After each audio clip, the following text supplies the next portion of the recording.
না, আমি বললাম যে ভাস্কর্য বানায়েন না, এটা বানালে বঙ্গবন্ধু যদি মুসলিম হয়ে মারা গিয়ে থাকেন কবরে তার শাস্তি হবে। তো আপনারা মনে করলেন আমরা বঙ্গবন্ধুর বিরুদ্ধে বললাম, আসলে বলি নাই বিরুদ্ধে। ভাস্কর্য এটা বঙ্গবন্ধু শেখ মুজিবুর রহমান সাহেবের, শহীদ প্রেসিডেন্ট জিয়াউর রহমান সাহেবের, সেটার আমরা কোনো পার্থক্য করি নাই। দুঃখের কথা, হৃদয়ে রক্তক্ষরণের একটা কথা। সেটা যদি আমার বাবার দ্বারাও সেই ভুলটা হতো আমি বলতাম। সেই ভুলটা যদি এখন আমার অভিভাবক মাহফুজ সাহেবও যদি সেই ভুল করেন সেটাও আমি বলবো। সেই ভুল যদি আমিও করি আমাকেও যেন আল্লাহ পাক সেই ভুলটা অনুভূতি দান করেন। সেটা হলো যখন এদেশে মূর্তির বিষয় নিয়ে বিতর্ক তৈরি হলো, ভাস্কর্য নামে জাতীয় পর্যায়ে মূর্তি তৈরি হবে কি হবে না এই বিষয়ে যখন বিতর্ক, তখন আপনারা সেই বিতর্কের মঞ্চে ডিজিটাল ছবি তোলাটা কতটা বড় অপরাধ, কতটা বড় অন্যায়, কত বড় গুনাহ সেই মাসলা নিয়ে আসলেন। দুঃখটা এই জায়গায়, আপনারা সেই মাসলা উত্থাপন করে তখন এই মূর্তি এবং ভাস্কর্যকে প্রকারান্তরে বৈধতা দেওয়ার চেষ্টা করেছেন।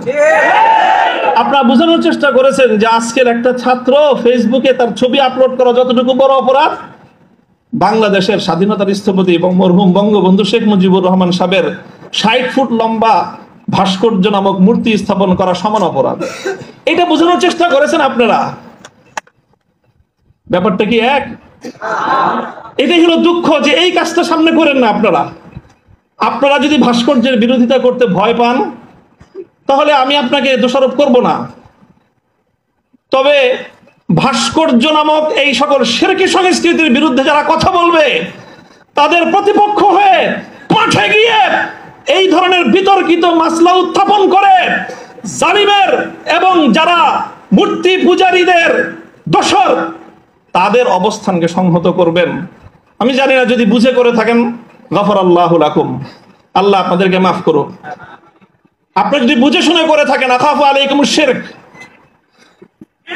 আখাফু আলাইকুমুশ শিরক, না বুঝে করে থাকেন সেটাই আমার ধারণা যে আপনারা অনেক বড় বড় আলেম, রাজনৈতিক প্রজ্ঞা আপনাদের কিছুটা ঘাটতি থেকে থাকতে পারে এই ক্ষেত্রে অন্তত। কাজেই এই জায়গাটায় বিলম্ব হলে আপনারা কথা বলেন, বিলম্ব হলেও কথা বলেন, ইতিহাস আপনাদেরকে ক্ষমা করবে না। মনে রাখেন না যে আমরা হেফাজতে ইসলামের কিছু নওজওয়ান আলেম এবার যেটা করছে, সরকার একটা ভালো বুদ্ধির কাজ করছে। আগের বার থেকে, আগের অতীত থেকে তারা শিক্ষা নিছে। তো শাইখুল হাদিসের মতো, মুফতি আমিনী সাহেবদের মতো বৃদ্ধ মানুষদেরকে মানে তারা আটকায় জাতির কাছে তারা একটা বিশেষ মানে বড় ধরনের একটা মানে আসামির কাঠগড়ায় দাঁড়ায় গেছিল। এবার তারা আমাদের মুরব্বীদেরকে কারো গায়ে স্পর্শ করে নাই। শুরুই করছে মামুনুল হক থেকে, যে এদের হাত পাও গুলি সব ভাঙিয়ে দাও, চাইলে এই বুড়া মাথা যেগুলো আছে সেগুলো আর কি করবে, এই পলিসি নিছেন। তো কাজেই যেটা করেছেন সেটা হলো, আবারও বলছি যে এই ধরনের যখন তাওহীদ এবং শিরকের লড়াই হয়ে দাঁড়াবে, আল্লাহ ভাস্কর্য বিরোধী আন্দোলন এটা তাওহীদ এবং শিরকের আন্দোলন, সব শিরকের সংঘাত ছিল। ভাস্কর্যের পক্ষে যারা ছিলেন তারা শিরকের পক্ষে ছিলেন, ভাস্কর্যের বিপক্ষে যারা ছিলেন তারা তাওহীদের ঝান্ডা সমুন্নত করেছিলেন।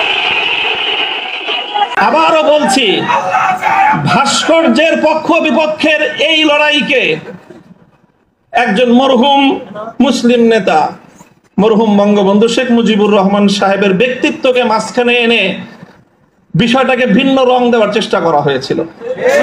আমরা তখনও বলেছি, আজও বলি, ভবিষ্যতেও বলবো, ভাস্কর্য এটা বঙ্গবন্ধু শেখ মুজিবুর রহমান সাহেবের, শহীদ প্রেসিডেন্ট জিয়াউর রহমান সাহেবের, সেটার আমরা কোনো পার্থক্য করি নাই। আমি একথাও বলেছি, ভাস্কর্য যদি স্বয়ং আমাদের মুসলিম জাতির পিতা খলিল ইব্রাহিম আলাইহিস সালামের হয় তাহলে সেই ভাস্কর্যের সাথে কি আচরণ করতে হয় মুহাম্মদুর রাসূলুল্লাহ শিখিয়ে দিয়ে গেছেন। আল্লাহ রাসূল সাল্লাল্লাহু আলাইহি ওয়াসাল্লাম মক্কা বিজয়ের দিন বাইতুল্লাহ থেকে যেই মূর্তিগুলো বের করেছিলেন, যেই ভাস্কর্যগুলো বের করেছিলেন, তার মধ্যে তো একটা ছিল ইব্রাহিম আলাইহিস সালামের মূর্তি। কি বলেছিলেন? কাতালাহুমুল্লাহ, আল্লাহ পাক এই মক্কাবাসীদেরকে ধ্বংস করুক, তারা খলিল ইব্রাহিম আলাইহিস সালাতু ওয়াস সালামের মূর্তি তৈরি করেছে। আমাদের কথা আপনাদের পছন্দ হলো না, আমি বললাম যে ভাস্কর্য বানায়েন না, এটা বানালে বঙ্গবন্ধু যদি মুসলিম হয়ে মারা গিয়ে থাকেন কবরে তার শাস্তি হবে। তো আপনারা মনে করলেন আমরা বঙ্গবন্ধুর বিরুদ্ধে বললাম, আসলে বলি নাই বিরুদ্ধে। তিনি যদি, আবারও বলছি, যদি আল্লাহ তাকে ইমানের সাথে খাতেমা দিয়ে থাকেন, আমি জানি না তার কি অবস্থায় মৃত্যু হয়েছে, সেটা কেউ বলতে পারবে না, তাহলে তার ভাস্কর্য, তার মূর্তি তৈরি করাটা এটা তার সঙ্গে চরম বিশ্বাসঘাতকতা। সর্বশেষ কথা হলো এই, খলিল ইব্রাহিম আলাইহিস সালাতু ওয়াস সালামকে যখন এই মূর্তি বিরোধী আন্দোলনের, মূর্তি বিরোধী কার্যক্রমের পরিণামে নমরুদ কি করেছিল? অগ্নিকুণ্ডে নিক্ষেপ করেছিল। এটা তো সবাই জানি আমরা। কিন্তু অগ্নিকুণ্ডে নিক্ষেপ করাটা এটা নমরুদের প্রধান শাস্তি ছিল না। নমরুদ ইব্রাহিম আলাইহিস সালাম থেকে যে প্রতিশোধটা গ্রহণ করেছিল সেটা কিন্তু প্রধান এটা ছিল না যে নাকি কি করেছে, আগুনে নিক্ষেপ করেছে। আরে খলিল ইব্রাহিম কি আগুনে নিক্ষেপ করে আর কি প্রতিশোধ নিবে?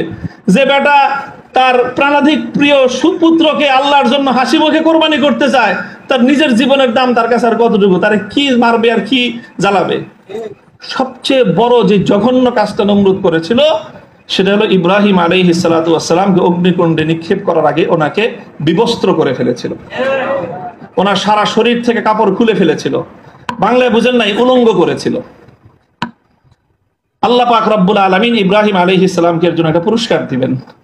সেই পুরস্কারটা আল্লাহর নবী বলেছেন, আউয়ালু মান ইউকসা ইয়াউমাল কিয়ামাতি ইব্রাহিম খলিলুল্লাহ। ও ইব্রাহিম, মূর্তির বিরুদ্ধাচরণ করার কারণে মূর্তি পূজারীরা তোমার শরীর থেকে সম্মানের আবরুর কাপড় খুলে নিয়েছে। কিয়ামতের দিন যখন সমস্ত মানুষ বিবস্ত্র থাকবে, সর্বপ্রথম আমি তুমি ইব্রাহিম খলিলকে কাপড় পরায়ে সমস্ত মানুষের সামনে সম্মানিত করব। আমার কেন জানে মনে হয়েছে আমি একজন অপরাধী, অনেক অপরাধের শেষ নাই, আমার ভুল ত্রুটির কোনো শেষ নাই। ওই যে বললেন না যে আব্দুল বাসিদের 42টা মামলা, মামলার তো অভাব নাই। এই যে কোনো মামলায় ফাঁসি দিতে পারেন। ফাঁসি দিতে তারা অন্য কিছু লাগে না। আদালতে দাঁড়ায় এক মহিলা আইনজীবী বলে, আরে বিচার করার জন্য এত কিছু লাগে নাকি আমাদের? এর চেয়ে কত হালকা সাক্ষ্যতে আমরা মানুষের বিচার করে ফেললাম। ওপেন আদালতে বলতেছে এই কথা, বিচার করার জন্য খুব কিছু লাগে না। হত্যা মামলা কতগুলো আছে আমার নামে, ছিনতাই মামলা আছে, পকেটকারীর মামলা, পকেট চুরির মামলা, পকেট মারের মামলা আছে, চুরির মামলা আছে, সব মামলাই তো আছে। যে কোনো মামলা দিয়ে ফাঁসি দিয়ে দিতে পারেন। আপনারা চেষ্টা করেছেন বিবস্ত্র করতে চেষ্টা করেছেন। তবে একটা জিনিস ভালো করেছেন, আপনারা যেই কেসটাকে বিবস্ত্র করার জন্য বেছে নিয়েছেন সেই কেসটা ছিল খুব দুর্বল। আগামী 50 বছরের জন্য উলামায়ে কেরামের বিরুদ্ধে ষড়যন্ত্রের দুয়ার রুদ্ধ হয়ে গেছে। আপনারা যদি এই ধরনের ষড়যন্ত্র করতে থাকেন, জাতি আবার নতুন করে বলবে, এতদিন বলতো ইউসুফ আলাইহিস সালামের বিরুদ্ধে যে ষড়যন্ত্র করছে, মামুনুল হকের বিরুদ্ধে সেই ষড়যন্ত্র, সামনে বলবে মামুনুল হকের বিরুদ্ধে যে ষড়যন্ত্র হয়েছিল, আব্দুল্লাহর বিরুদ্ধে সেই ষড়যন্ত্র। আমি আপনাদের কাছে দোয়া চাই, আল্লাহ রাব্বুল আলামিন যেন আমাকে এটার বিনিময়ে ইব্রাহিম আলাইহিস সালাতু ওয়াস সালামের সঙ্গী করে কিয়ামতের দিন আল্লাহ উঠান।